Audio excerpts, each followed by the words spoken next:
10/1/2017 செவ்வாய்க்கிழமை 12 ராசிகளுக்கான அமைப்புகளை பார்ப்போம். எதிலும் மேன்மையடைய வேண்டுமென்று விரும்புகின்ற மேடராசிக்காரர்களுக்கு 9ஆம் 12ஆம் இடத்துக்கு அதிபதியாகிய வியாழ பகவான் 6ஆம் இடத்தில் அமர்ந்து வேரீத ராஜயோக அமைப்பினை பெற்றுள்ளார். வேரீத ராஜயோக அமைப்பினுடைய பலன் எதிர்பாராத விதமாக நன்மைகள் வந்து சேரும் என்று சொல்லப்படுகின்றது. அந்த வகையிலே 5ஆம் இடத்தில் அமர்ந்திருக்கின்ற ராகு பகவான் உங்களுக்கு சில மனச்சஞ்சலங்களை தந்தாலும் அது உங்களை பாதிக்காது என்று சொல்லப்படுகின்றது. 4ஆம் இடத்துக்கு அதிபதியாகிய சந்திரன் 2ஆம் இடத்தில் அமர்ந்து இருப்பது உங்களுடைய மனை, வண்டி, வாகனம் எல்லாம் இன்றைக்கு நன்மை பயக்கும் என்று சொல்லப்படுகின்றது. 2ஆம் இடத்தில் அமர்ந்திருக்கின்ற சந்திரன் மூலமாக உங்களுக்கு வாய்ப்பேச்சின் மூலம் சில காரியங்களை சாதித்து ஒரு திகழ்வீர்கள் என்று சொல்லப்படுகின்றது. இதனையும் இன்முகத்துடன் ஏற்கின்ற இடவராசிக்காரர்களுக்கு ஜென்ம ராசிக்கும் 6ஆம் இடத்துக்கு அதிபதியாகிய வெள்ளி பகவான் 10ஆம் இடத்தில் அமர்ந்து இருப்பது தொழிலில் ஈடுபட்டவர்களுக்கு இன்று மேன்மை அடைவார்கள். அவர்களுக்கு நிகர லாபமாக கூடிய லாபத்தை பெற்று மிகுந்த சந்தோஷத்துடன் இருப்பார்கள் என்று சொல்லப்படுகின்றது.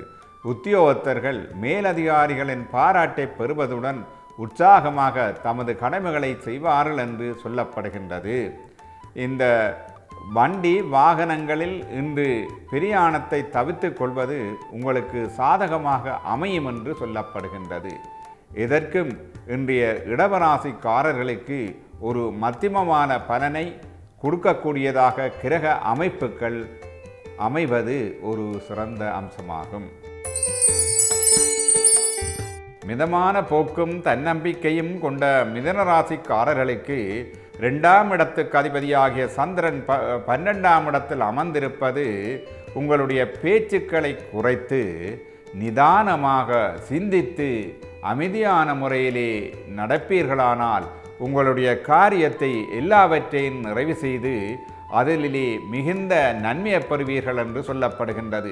அதற்கு உதவியாக 6ஆம் இடத்தில் அமர்ந்திருக்கின்ற சனி பகவானும் 9ஆம் இடத்தில் அமர்ந்திருக்கின்ற செவ்வாய் பகவானும் மிகுந்த உதவியை தந்து உங்களை ஒரு மிகுந்த நன்மை பயக்கக்கூடிய ஒரு நாளாக இன்றைய நாள் அமைவது மிதுன ராசிக்காரர்களுக்கு ஒரு சிறந்த அம்சம் என்று சொல்லப்படுகின்றது.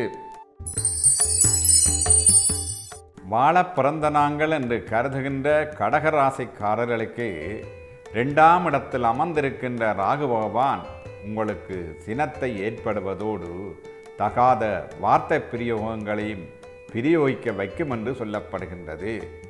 3ஆம் இடத்தில் அமர்ந்திருக்கின்ற வியாழ பகவான் உங்களுக்கு பலவித நன்மைகளை தருவார். இன்று பெரியோருடைய சந்திப்பு, ஞானியனுடைய சந்திப்புகள் எல்லாம் உங்களுக்கு கிடைக்க வாய்ப்பிருக்கின்றன. அவருடைய சந்திப்பு இன்றைய நாளிலிருந்து உங்களுடைய வாழ்க்கையிலே பெருவித மாற்றங்களை கொண்டு வருவதோடு நல்ல பலனையும் எதிர்காலத்தில் தருவார்கள் என்று சொல்லப்படுகின்றது. இந்த வகையிலே கடகராசிக்காரர்கள் இன்றைய நாளிலே இறை வழிபாட்டுடன் செயற்படுவதும் உங்களுக்கு எதுவித இடையூறுகளோ துன்பங்களோ வராமல் பாதுகாக்கப்படும் என்று சொல்லப்படுகின்றது. சீரிய குணமும் கூர்மையான புத்தியும் கொண்ட சிம்மராசிக்காரர்களுக்கு இன்றைய நாளிலே உங்களுக்கு ஈடுபடுகின்ற சகல காரியங்களும் உங்களுக்கு சாதகமாக அமைந்து வெற்றியையும் புகழையும் தேடித் தரப்படும் என்று சொல்லப்படுகின்றது. சிங்கராசிக்காரர்களுக்கு ஜென்மராசிக்கு அதிபதியாகிய சூரிய பகவான் 5ஆம் இடத்தில் அமர்ந்து இருப்பது உங்களுக்கு இன்றைய நாளிலே பலவித நன்மைகள் உங்களுக்கு எதிர்பாராத விதமாக வந்து சேர இருக்கின்றன. நீங்கள் எடுக்கின்ற முயற்சிகள் எல்லாம் உங்களுக்கு சாதகமாக அமைந்து உங்களுக்கு மன நிம்மதியையும் மன நிறைவையும் தர காத்திருக்கின்றன. அந்த வகையிலே சிம்மராசிக்காரர்களுக்கு இன்றைய பலன் உத்தமமான பலனாக அமையும் என்று கிரக அமைப்புகள் எடுத்து காட்டுகின்றன. கலங்காத மனமும் தன்னம்பிக்கையும் கொண்ட கன்னிராசிக்காரர்களுக்கு மூன்றாம் இடத்தில் அமர்ந்திருக்கின்ற சனி பகவான், ஆறாம் இடத்தில் அமர்ந்திருக்கின்ற செவ்வாய் பகவானும் உங்களுக்கு துணிச்சலையும் எதிரிகளை பலமிழக்கச் செய்யும் தன்மையையும் உங்களுக்கு ஆண்டவனால் தரப்படும் என்று சொல்லப்படுகின்றது. அந்த வகையிலே துணிவும் ஆற்றலும் இருக்குமானால் எல்லா காரியங்களையும் சாதித்து ஈட்டிலே நல்ல பெயரை எடுப்பதோடு இன்றைய நாளிலே நீங்கள் குதூகலத்தையும் இல்லறத்திலே நல்ல பூரண சுகத்தையும் அடைவதோடு மிக மிக நன்மைகளை எதிர்பார்த்து அந்த நன்மைகள் உங்களுக்கு சாதகமாக வந்து அமைந்து இன்றைய நாளிலே நீங்கள் குதூகலமாக இருப்பீர்கள் என்று சொல்லப்படுவது ஒரு சிறந்த அம்சமாகும். தாழ முடியாத துன்பம் வந்த பொழுதிலும் நிலை தளம்பாத துலா ராசிக்காரர்களுக்கு 4ஆம் 5ஆம் இடத்துக்கு அதிபதியாகிய சனி பகவான் 2ஆம் இடத்தில் அமர்ந்திருப்பது இன்று உங்களுடைய கைகளிலே காசுகள் புழக்கம் கூடுதலாக ஏற்படும் என்று சொல்லப்படுகின்றது. 2ஆம் இடத்தில் அமர்ந்திருக்கின்ற சனி பகவான் உங்களுக்கு தகாத பேச்சுவார்த்தையை கொடுப்பதோடு சில ஆத்திரமூட்டக்கூடிய செயல்களிலும் ஈடுபடுவீர்கள் என்று சொல்லப்படுகின்றது. அந்த வகையிலே நீங்கள் இன்றைய நாளிலே கோபத்தையும் சினத்தையும் தவிர்த்து இறை வழிபாட்டில் ஈடுபடுவீர்களானால் உங்களுக்கு இன்றைய நாளிலே எதிர்பாராத விதமாக பலவித நன்மைகள் வந்தடைந்து உங்களை குதூகலத்துடன் வைக்கப்படும் என்று சொல்லப்படுவது துளாராசிக்காரர்களுக்கு ஒரு சிறந்த அம்சமாகும். வீரமும் விவேகமும் நிறைந்த செயல் வீரராகிய விருச்சிக ராசிக்காரர்களுக்கு 2ஆம் 5ஆம் இடத்துக்கு அதிபதியாகிய வியாழ பகவான் உங்களுக்கு லாபஸ்தானத்தில் அமைந்திருப்பது உங்களுக்கு குடும்ப ரீதியிலும் பிள்ளைகள் ரீதியிலும் பலவித நன்மைகள் வந்து அடையும் என்று சொல்லப்படுகின்றது. குடும்பத்திலே குதூகலிப்பு, சந்தோஷம், மனநிறைவு எல்லாவற்றையும் இன்றைய நாளிலே நீங்கள் சந்தித்து உற்சாகத்துடன் செயற்படுவீர்கள் என்று சொல்லப்படுகின்றது. 10ஆம் இடத்தில் பாம்பாதல் இருக்க வேண்டும் என்று சொல்லுவார்கள். அந்த வகையிலே 10ஆம் இடத்தில் அமர்ந்திருக்கின்ற ராகு பகவான் உங்களுக்கு தொழிலிலே மேன்மை, உயர்ச்சி, கூடியதான லாபங்களை தரக்கூடிய வாய்ப்புகள் இன்று காணப்படுவது ஒரு சிறந்த அம்சமாகும். பெண்களுடைய திருமண விடயத்தில் ஈடுபட்டிருக்கின்ற பெற்றோர்களுக்கு உங்களுடைய திருமண முயற்சிகள் இனிதாக கைகூடி கல்யாண விஷயங்கள் எல்லாம் பிள்ளைகளுக்கு நிறைவாக ஏற்படும் என்று சொல்லப்படுவது ஒரு சிறந்த அம்சமாகும். என்ன உலகம் என்று கவலைப்பட்டு கொண்டிருக்கின்ற தனிராசிக்காரர்களுக்கு ஜென்ம ராசிக்கும் 4ஆம் இடத்துக்கு அதிபதியாகிய வியாழ பகவான் பாதகஸ்தானம் என்று சொல்லப்படுகின்ற 7ஆம் இடத்தில் அமர்ந்து இருப்பது உங்களுக்கு உங்களுடைய யோசனைகள் செயற்பாடுகள் எல்லாம் உங்களுக்கு சாதகமற்ற நிலையிலே தென்படுகின்றன. 4ஆம் இடத்துக்கு அதிபதியாகிய வியாழ பகவான் பாதகஸ்தானத்தில் இருப்பது உங்களுக்கு உடல்நலக் குறைவையும் வண்டி வாகனத்தில் பிரயாணம் செய்வதை தவிர்ப்பதும் நன்மை பயக்கும் என்று சொல்லப்படுகின்றது. 2ஆம் 3ஆம் இடத்துக்கு அதிபதியாகிய சனி பகவான் 12ஆம் இடத்தில் அமர்ந்து இருப்பது உங்களுக்கு இன்றைக்கு சோம்பல் தன்மையை காட்டுவதோடு உங்களுடைய பேச்சுக்களை குறைத்து மௌனமாக செயல்படுவீர்களாக இருந்தால் எல்லாவித இடையூறுகள் துன்பங்களிலிருந்தும் நீங்கள் நன்மை பெறுவீர்கள் என்று சொல்லப்படுவது தனுராசிக்காரர்களுக்கு ஒரு சிறந்த அம்சமாகும். சொந்தமென்ன பந்தமென்ன எல்லாம் சொத்து சுகம் இருந்தால்தான் என்று கருதுகின்ற மகர ராசிக்காரர்களுக்கு ஜென்ம ராசிக்கும் 2ஆம் இடத்துக்கு அதிபதியாகிய சனி பகவான் லாபஸ்தானம் என்று சொல்லப்படுகின்ற 11ஆம் இடத்தில் அமர்ந்து இருப்பது உங்களுக்கு இன்றைய சிந்தனைகள் யோசனைகள் எல்லாம் நன்மை பயக்கும் என்று சொல்லப்படுகின்றது.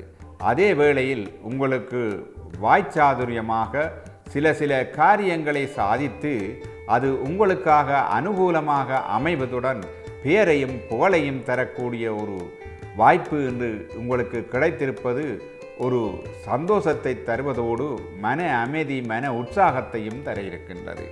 7ஆம் இடத்துக்கு அதிபதியாகிய சந்திரன் 5ஆம் இடத்தில் அமர்ந்து இருப்பது குடும்ப ரீதியிலே உங்களுக்கு பலவித நன்மைகள் என்று கிடைத்து அதில் குதூகலத்தை ஏற்படுத்தக்கூடிய வாய்ப்பு இருக்கின்றது.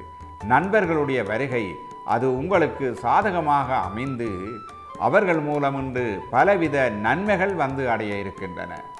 வாகனத்தில் இன்று பிரயாணம் செய்வது அது உங்களுக்கு சாதகமாக அமையும் என்று சொல்லப்படுகின்றது. வண்டி வாகனங்களை விற்க முயல்வோர், அதனை வாங்க முயல்வோர்களுக்கு இன்றைய நாள் அது மிகுந்த உகந்த நாளாக அமைவதுடன் அதில் ஈடுபடுபவர்களுக்கு பெருவித நன்மைகள் கிடைக்கும் என்று சொல்லப்படுவது மகர ராசிக்காரர்களுக்கு ஒரு சிறந்த அம்சமாகும். குறுநகை சிரிப்பாலும் நயமான பேச்சாலும் காரியத்தை சாதிக்கின்ற கும்பராசிக்காரர்களுக்கு இன்றைய நாளிலேயே சந்திரனை தவிர்ந்த ஏனைய கிரகங்கள் எல்லாம் ராகு கேதுக்களுக்கு அடைபட்டு காலசர்ப்ப யோக அமைப்பை பெற்றிருக்கின்றன. இந்த காலசர்ப்ப யோகத்தினுடைய பலன் இன்றைய நாள் உங்களுக்கு ஒரு மந்தமான செயற்பாடுகள், அனுகூலமற்ற தன்மைகளை எடுத்து காட்டுகின்றன.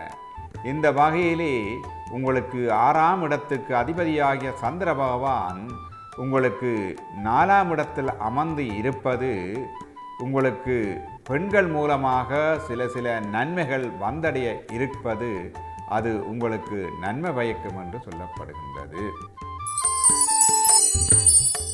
இந்த பூனையும் பால் குடிக்குமா என்று நடந்து காட்டுகின்ற மீனராசிக்காரர்களுக்கு இன்றைய நாளிலே 5ஆம் இடத்துக்கு அதிபதியாகிய சந்திர பகவான் 3ஆம் இடத்தில் அமர்ந்து இருப்பது உங்களுக்கு மன நிறைவு, மன உற்சாகத்தை தந்து சகல காரியங்களும் உங்களுக்கு நன்மை பயக்கக்கூடியதாக அமைந்து பெரும் ஒரு சந்தோஷத்தையும் குதூகலத்தையும் ஏற்படுத்தும் என்று சொல்லப்படுவது மீனராசிக்காரர்களுக்கு ஒரு சிறந்த அம்சமாகும்.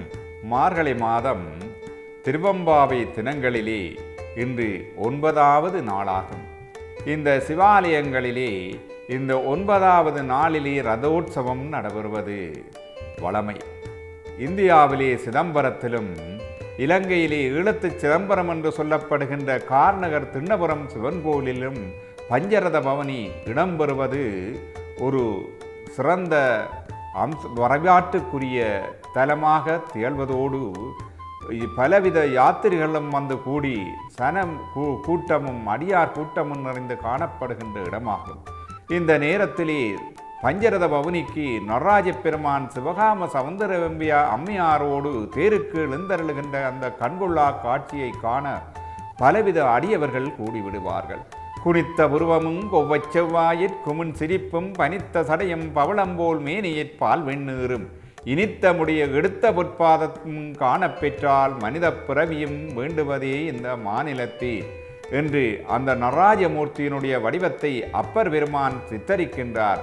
அந்த சித்தரிக்கின்ற வடிவம் சிவகாமி அம்பாளுடன் பஞ்சமூர்த்தங்களுடன் எழுந்தருளி வருகின்ற அற்புதமான காட்சியை நாங்கள் நினைத்து இந்த நாளிலே சிந்திப்பது மிகச்சிறந்த அம்சமாகும்.